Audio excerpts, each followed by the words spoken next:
हाय दोस्तों, नमस्कार। फिर से एक नई क्लास के लिए आप सबके सामने प्रस्तुत है मैं एम के शास्त्री। आज आपको नए वीडियोज़ में हम संधि के टॉपिक पे चल रहे थे। संधि में हमने आज संधि के सभी पार्ट्स पढ़ लिए थे। अब आज हम हल संधि के बारे में जानेंगे। हल का मतलब होता है व्यंजन। हमने आज संधि में पढ़ा था कि प्लस से पहले भी अच होना चाहिए और प्लस के बाद भी अच ही होना चाहिए। अच का मतलब होता है स्वर। लेकिन हल में क्या है, सबसे पहले यानी प्लस से पहले व्यंजन वर्ण का होना आवश्यक है। व्यंजन के बाद चाहे स्वर आए, चाहे अच वर्ण आए अथवा व्यंजन वर्ण आए, वहां व्यंजन संधि होती है। परिभाषा से जानेंगे हम।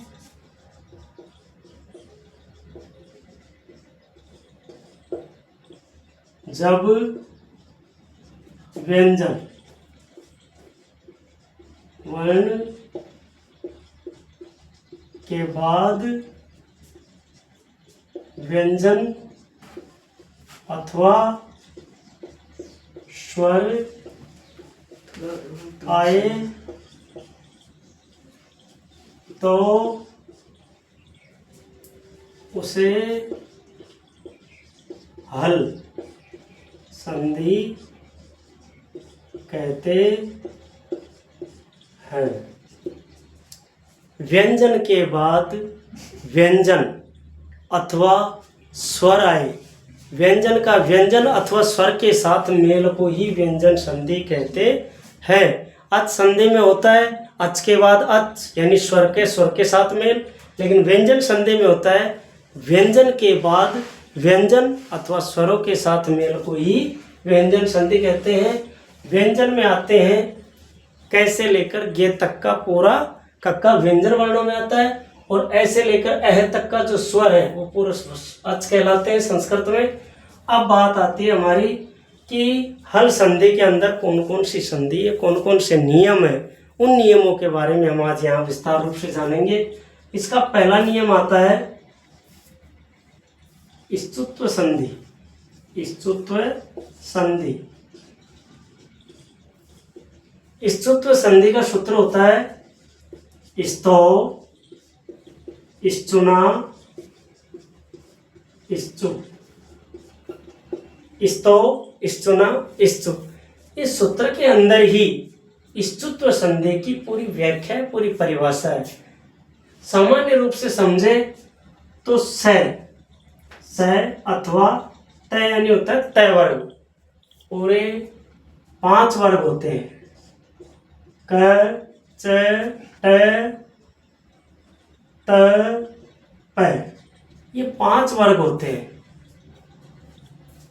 इन 5 वर्गों के बारे में बात हो रही है कि स अथवा तय वर्ग।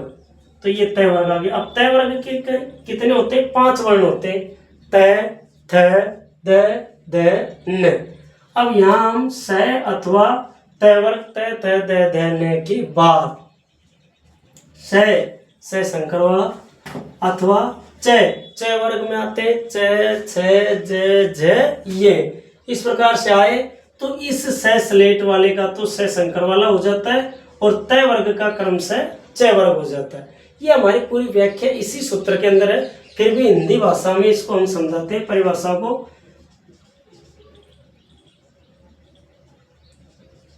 परिभाषा देखते हैं इसकी। जब श अथवा तय वर्ग में आते हैं त, थ, द, न। जब श अथवा तय वर्ग त, थ, द, न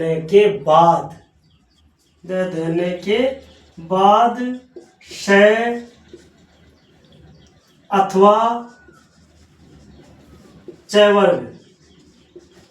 वर्ग में आएगा इसी की तरह च, छ, ज, झ, ये आए तो आए तो श का श संकर वाला स स्लेट वाले का क्रमशः स संकर में परिवर्तित हो जाता है, तो स का तो श हो जाता है तथा जो हमारा तय वर्ग है, तय वर्ग का क्रमशः च वर्ग, च वर्ग में मैंने बताया गण च छ ज ज ये हो जाता है, उसे स्तुत्व संधि कहते हैं। अब देखिए स अथवा तय वर्ग त थ द द न के बाद श अथवा च वर्ग, श संकर वाला है, यहाँ से स्लेट वाला है। देखिए यहाँ स संकर वाला है ये और ये स स्लेट वाला है। पहले आना चाहिए स स्लेट अथवा तय वर्ग त थ द द न के बाद श अथवा च वर्ग च छ ज झ ये आए तो स स्लेट का तो स संकर वाला हो जाता है तथा तय वर्ग का क्रम से च वर्ग च छ ज झ ये हो जाता है। जैसे हम देखते हैं यहाँ लिख दिया मैंने स, फिर लिख दिया तय वर्ग तय थ द ध न। अब इन वर्णों के बाद श अथवा च छ ज झ ये वर्ण आते हैं तो इनमें परिवर्तन होता है। श का तो स स्लेट का तो स संकर वाला हो जाता है, तय का च हो जाता है, थ का छ हो जाता है, द का ज हो जाता है, ध का झ हो जाता है और न का ण हो जाता है। इस प्रकार से परिवर्तन इस संधि के अंदर, स्तुत्व संधि के अंदर परिवर्तन होते हैं।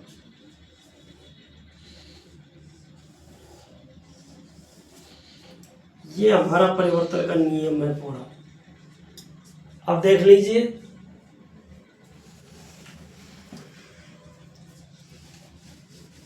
आगे चलते हैं, इसी में उदाहरणों से समझते हैं, इसको क्लियर करते हैं। परिभाषा को मैंने ऐसे ही छोड़ा है ताकि आप समझ सके। अब देखिए मैंने उदाहरण देता हूं, इसको मैंने लिख दिया रामस चिनोती, रामस चिनोती। अब इसमें दो शब्द है, एक तो रामस और दूसरा चिनोती। जब इसका संधि विच्छेद करेंगे तो रामस प्लस चिनोती हो जाएगा। अब यहां देखेंगे आपके नियम के अनुसार स अथवा तय वर्ग, स अथवा तय वर्ग, तो यहाँ देखिए हमारा स नियम के अनुसार ये स आया, इसके बाद च वर्ग आ गया। क्या आ गया? च वर्ग। हमारा तय वर्ग यहाँ तक होना चाहिए प्लस से पहले।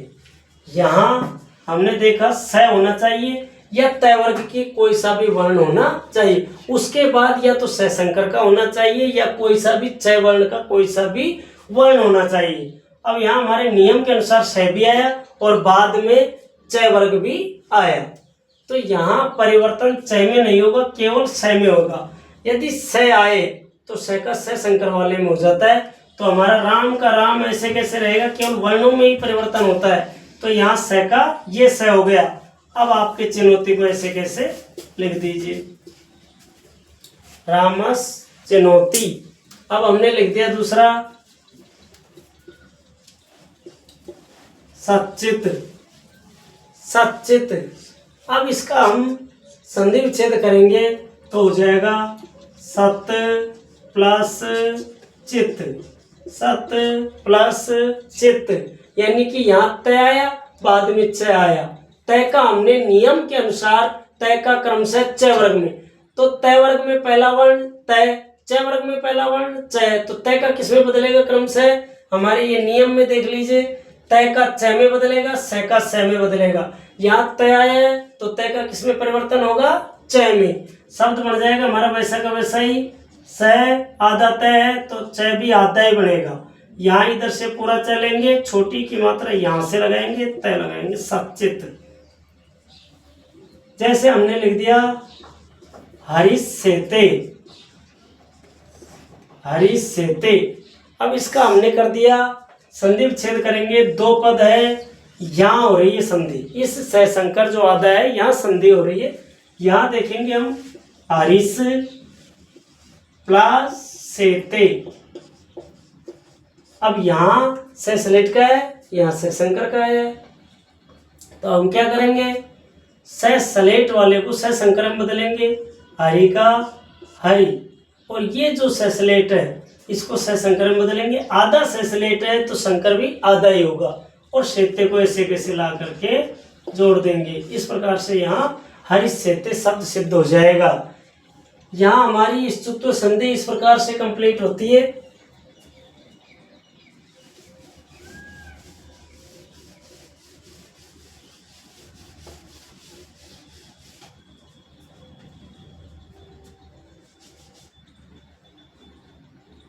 जैसे हमने लिख दिया उज्ज्वलय, क्या लिख दिया? उज्ज्वलय। अब उज्ज्वलय को लिखते हैं तो हमारा हमने कर दिया जैसे उद प्लस ज्वलय, संधि छेद क्या हो जाएगा इसका? उद प्लस ज्वलय। अब यहाँ द आया है, द तीसरा वर्ण है, त थ द, तीसरा वर्ण है द, और इधर हमारा तय वर्ग आना चाहिए, इधर हमारा च वर्ग आना चाहिए। तो यहाँ देख लीजिए तय का तीसरा वर्ण क्या है? द आया है यहाँ, और इधर क्या आया? च का ज आया। तो हमारा ये जो द है उसी वर्ग में पहला वर्ण हो जाएगा, यानी कि तीसरे वर्ण में बदलेगा। तो यहाँ देखिए आप, तय का तो ये हो गया, च का देखो च छ ज झ ये। अब हमारा तय च में बदलता है, थ छ में बदलता है, तो द किस में बदलेगा? ज में। तो हमारा ये ज ऐसे कैसे हो जाएगा? उ आधा ज, फिर आधा ज, और फिर ज्वाला, उज्ज्वल शब्द सिद्ध हो गया।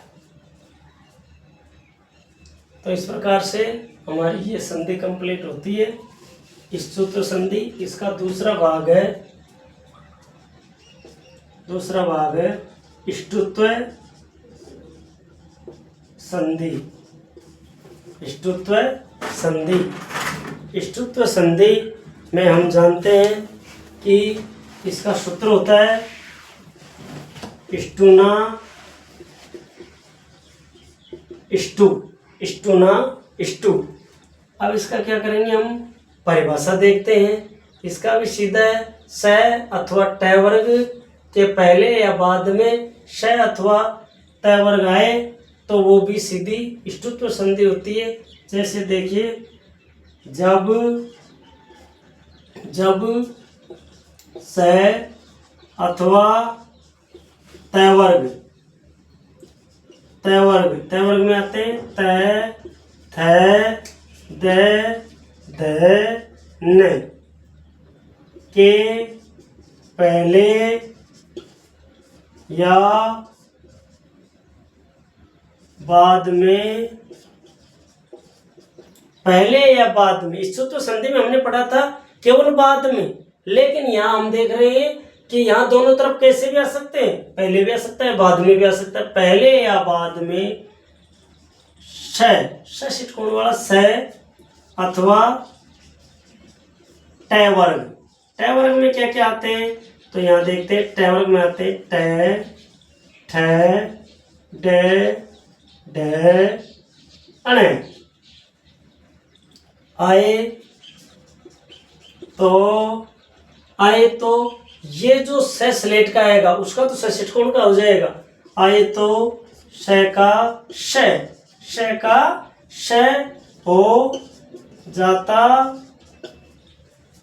हो जाता है।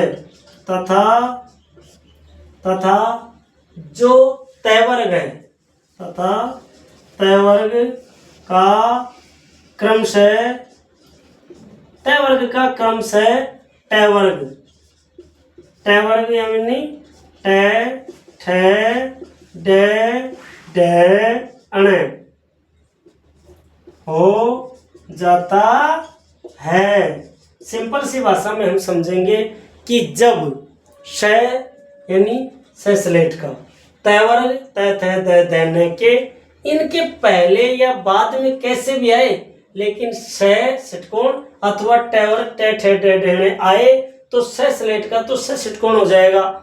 हमने इस सूत्र में पढ़ा था, उसमें चैवर्ग या संकर वाला आएगा तब सलेट का संकर बदलेगा। इसमें श के बाद श आएगा यानी षटकोण का आएगा तो सलेट का षटकोण में बदलेगा, और बाकी जो तय वर्ग है उसका क्रम से टै वर्ग में बदल जाएगा। जैसे हमने लिख दिया यहाँ स तै थे दै और ने, प्लस कैसे भी आगे पीछे कैसे भी करेंगे, स टै ठै डै अण, कैसे भी करेंगे, ये आगे पीछे कैसे भी आए, इधर वाले इधर भी आ सकते हैं और इधर से इधर भी आ सकते हैं, लेकिन परिवर्तन इन वर्णों में होगा, परिवर्तन इनमें होगा, बदलाव इनमें होगा। ये स आया है तो इस स का हो जाएगा षटकोण वाला, तय आया है तो तय का हो जाएगा टै, तय का क्या हो जाएगा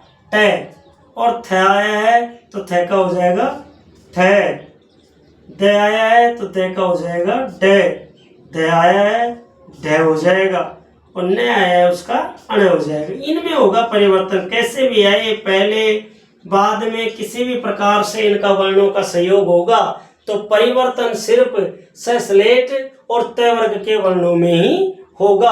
अब उदाहरण से हम ऊपर आते, यहाँ ये नियमावली, इस नियम को रहने देता हूँ, मिटाऊंगा नहीं, लेकिन हम इस नियम के अनुसार उदाहरण देखते हैं, देखिए बैठता है नहीं बैठता है।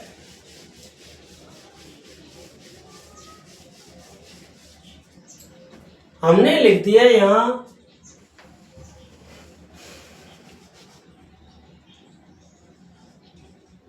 कृष्ण है, हमने लिख दिया कृष्ण है। अब इसका संधि विच्छेद करेंगे तो हम कैसे करेंगे, कृष्ण प्लस न, कृष्ण प्लस न। अब बाद में यहां देखिए न बाद में आया है, जबकि न किसमें होता है तय वर्ग में, जो तय वर्ग के वर्ण होंगे उन्हीं में ही परिवर्तन होगा, या फिर सलेट का आएगा उन्हीं में परिवर्तन होगा। यहां देखिए बाद में आया है न, तो तय वर्ग का तो क्या आ गया न आ गया, और तय वर्ग इधर से क्या आ गया षटकोण का आ गया, तो षटकोण का इधर से कोई परिवर्तन नहीं होगा, परिवर्तन केवल न में होगा। यदि न तय वर्ग का पांचवा वर्ण है तो तय वर्ग का पांचवा वर्ण में बदलेगा, तो तय वर्ग का पांचवा वर्ण देखिए यहाँ तय वर्ग का पांचवा वर्ण न है तो तय वर्ग का पांचवा वर्ण क्या होगा अण, तो यहाँ न का केवल क्या हो जाएगा फिर न। इस प्रकार से हमारा कृष्ण प्लस न है, कृष्ण शब्द बना है। अगला सम देखिए हमने लिख दिया पेष्टा, क्या लिख दिया हमने पेष्टा। अब इस पेष्टा का संधि विच्छेद क्या होगा, पेश प्लस ता, पेश प्लस ता, क्योंकि इसमें भी तय का क्या हो जाएगा तय हो जाएगा, तो ये पेष्टा हो गया हमारा। अगला जैसे देखिए हमने इष्ट, क्या है इष्ट, तो इसका भी हम संधि विच्छेद करेंगे तो इस प्लस तय, इस प्लस तय। एक इन षटकोण से संबंधित उदाहरण देखिए आप, जैसे राम षष्ठ, राम षष्ठ। अब इसका हम संधि विच्छेद करेंगे तो यहाँ होगा हमारा परिवर्तन, तो लिखेंगे पहले रामस प्लस, अब ये आदर्श है तो इसका हुआ है तो यहाँ क्या बचा तीन वर्ण षष्ठ है, तो हम ये षष्ठ लगाएंगे। अब यहाँ देखिए स आया है और उसके बाद भी षटकोण है, तो पूर्व वाला षटकोण में ही बदल जाएगा, तो हमारा हो जाएगा रामस अब इसको षष्ठकोण बदल दो, ये लीजिए और फिर पूरा षष्ठकोण का ये लीजिए और फिर आधा ये लीजिए, राम षष्ठ। पेष्ठ हो गया हमारा, कृष्ण हो गया, इष्ट हो गया, राम षष्ठ हो गया। जो कोई भी आपके समझ में नहीं आ रहा हो तो